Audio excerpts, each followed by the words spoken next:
Selamat jumpa kembali Bapak Ibu yang dikasihi oleh Tuhan.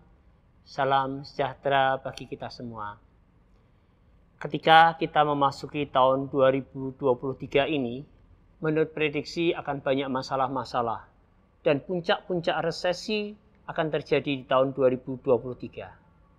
Tapi bagaimana kita memandang masalah tersebut?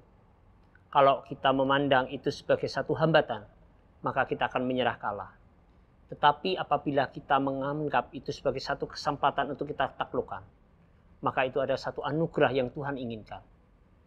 Belajar dari firman Tuhan yang terdapat dalam Bilangan, pasal yang ke-13 ayat yang pertama hingga ketiga, dilanjutkan Bilangan 13 ayat yang ke-21 sampai yang ke-33. Demikianlah firman Tuhan terhadap Bilangan, pasal yang 13 ayat yang pertama hingga yang ketiga. Tuhan berfirman kepada Musa, "Suruhlah beberapa orang mengintai tanah Kanaan yang akan kuberikan kepada orang Israel." Sekali lagi saya ulangi Bapak Ibu. Suruhlah beberapa orang mengintai tanah Kanaan yang akan kuberikan kepada orang Israel. Dari setiap suku nenek moyang mereka haruslah kau suruh seorang. Semuanya pemimpin-pemimpin di antara mereka.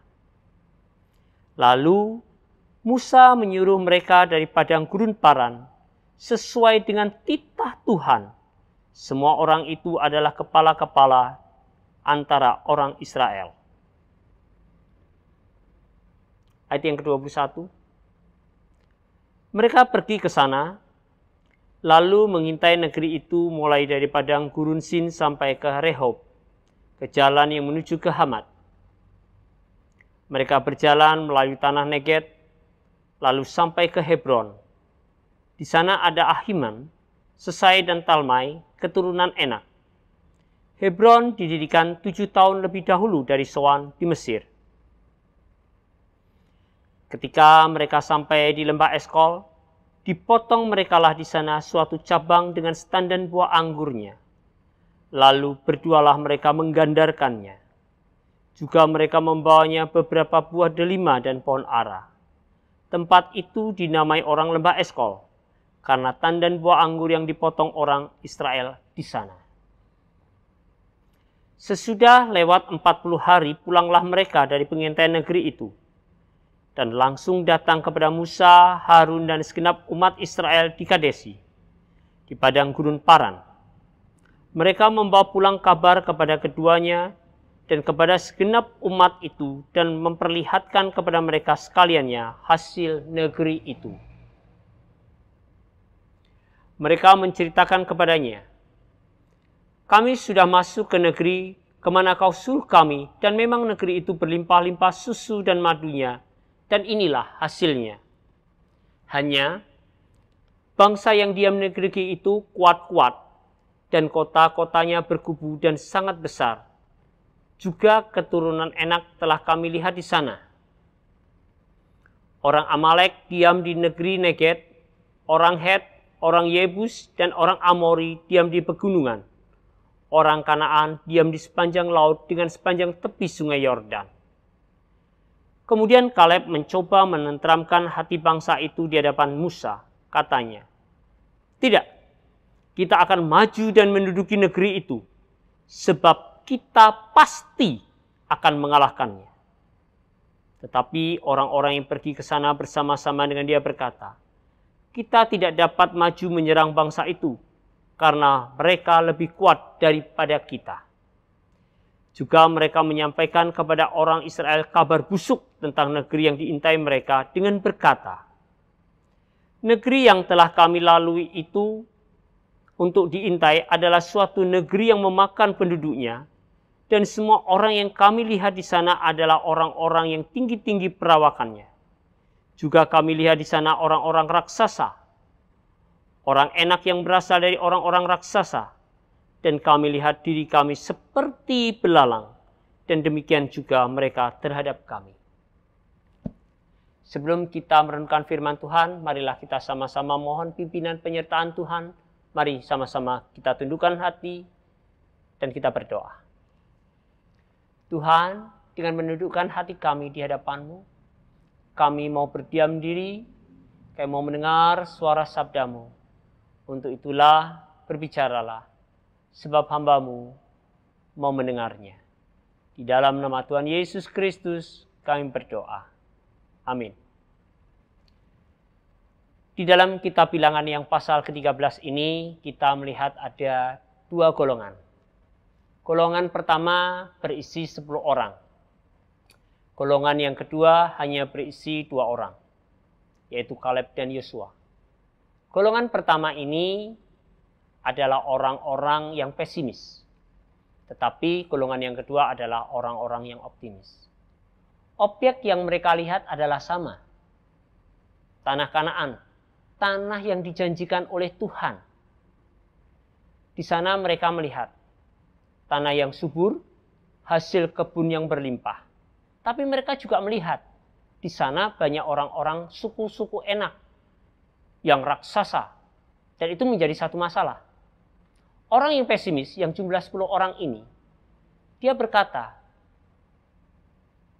apa yang akan kita kerjakan di sana? Nggak ada. Kita menyerah saja. Kita balik. Kita panggil pemimpin baru. Mari kita pulang ke Mesir. Tapi bagi Kaleb dan Yosua, dia berkata, Tuhan sudah berjanji pada kita bahwa tanah itu akan disediakan untuk kita. Kalau Tuhan sudah berjanji, maka Dia akan memberikan kepada kita kekuatan. Maka kita akan berhasil untuk menaklukkannya. Inilah orang-orang yang optimis. Bapak Ibu, dalam dunia, memang orang-orang pesimis dan orang-orang optimis itu banyak yang pesimis. Sebagai contoh, ketika kita dulu bersekolah, kita belajar sungguh-sungguh karena besok ada ujian. Maka kalau kita ketemu dengan teman-teman kita, katakan satu kelas itu isinya ada 40 orang, maka akan banyak sekali yang mengatakan, ngapain kamu belajar? Pergi aja nonton. Apa kamu pengen jadi pintar sendiri? Jarang dijumpai orang yang mengatakan begini, aduh, aku salut loh sama kamu, kamu belajar. Aku mau mencontoh sama kamu. Kamu tekun belajar untuk dapat nilai baik. Supaya kamu bisa sekolah untuk jauh lebih baik lagi. Jarang orang seperti itu. Demikian pula Bapak Ibu, kembali kita kepada bacaan kita, bahwa sebetulnya Tuhan sudah berjanji. Tuhan akan menyediakan tanah Kanaan itu bagi orang Israel. Dan 10 orang yang pesimis ini sudah pernah melihat karya Tuhan yang sangat luar biasa. Ketika mereka diam di negeri Mesir, bagaimana Tuhan menulai orang-orang Mesir itu. Dan akhirnya mereka pun melihat bagaimana karya Tuhan yang besar itu membelah Laut Merah sehingga mereka dapat melaluinya. Tetapi orang-orang yang pesimis, yang 10 orang ini, dia akan berkata, dia melupakan apa yang pernah dialami. Ah, itu zaman dulu. Sekarang ada masalah di depan kita. Sanggupkah kita melaluinya? Ini masalah baru. Kita nggak sanggup. Beda dengan orang seperti Kaleb dan Yosua. Dia ingat akan karya Tuhan. Dia ingat akan janji Tuhan. Maka dia maju. Dan dia berkata, kita akan melaluinya menuju tanah perjanjian. Orang Israel memang berhasil memasuki tanah Kanaan. Tetapi yang berhasil masuk hanya 2 orang, Kaleb dan Yosua, yang dijanjikan oleh Tuhan, beserta dengan keturunan-keturunannya. Sedangkan orang-orang yang 10 ini beserta dengan keturunannya, akhirnya dia berputar-putar di padang gurun dan matilah. Demikian pula Bapak Ibu dalam kehidupan kita sehari, ketika kita berkutat pada masalah kita, maka kita tidak melakukan tindakan apa-apa. Pada akhirnya apa? Ya kita menyerah. Akhirnya apa? Ya kita buntung sendiri. Beda dengan orang yang optimis, walaupun masalah ada, tetapi dia menyongsong masalah itu dengan sukacita, dengan pengharapan, dengan sudut pandang Tuhan. Dia mempunyai Allah yang besar, yang mampu memelihara, yang mampu menyelesaikannya. Inilah pandangan orang-orang yang optimis. Untuk itu, Bapak Ibu, percayalah bahwa Tuhan tidak akan pernah membiarkan kita. Tuhan akan senantiasa menopang kita untuk melalui hari-hari yang akan kita alami. Percayalah, bersandarlah kepada Tuhan, bertekunlah belajar, bertekunlah bekerja. Mantapkan hati, bersandar kepada pertolongan. Carilah Tuhan selama Ia berkenan untuk ditemui. Tuhan menyertai kita. Amin. Mari kita sama-sama satukan hati kita berdoa. Tuhan Yesus, terima kasih untuk hari ini, di mana Tuhan mengajarkan kepada kami bahwa janji-janji Tuhan itu masih berlaku. Bagaimana dalam menghadapi persoalan-persoalan hidup yang akan datang di tahun 2023 ini, yang menurut orang banyak akan terjadi masalah-masalah krisis ekonomi. Tetapi kami percaya bahwa anak-anak Tuhan memberikan kepada kami pengharapan, ketekunan di dalam kami bekerja, kemantapan. Dan untuk itulah Tuhan, biarlah penyertaan dari Tuhan senantiasa kami bawa dalam langkah hidup kami. Dalam nama Tuhan Yesus Kristus kami berdoa. Amin.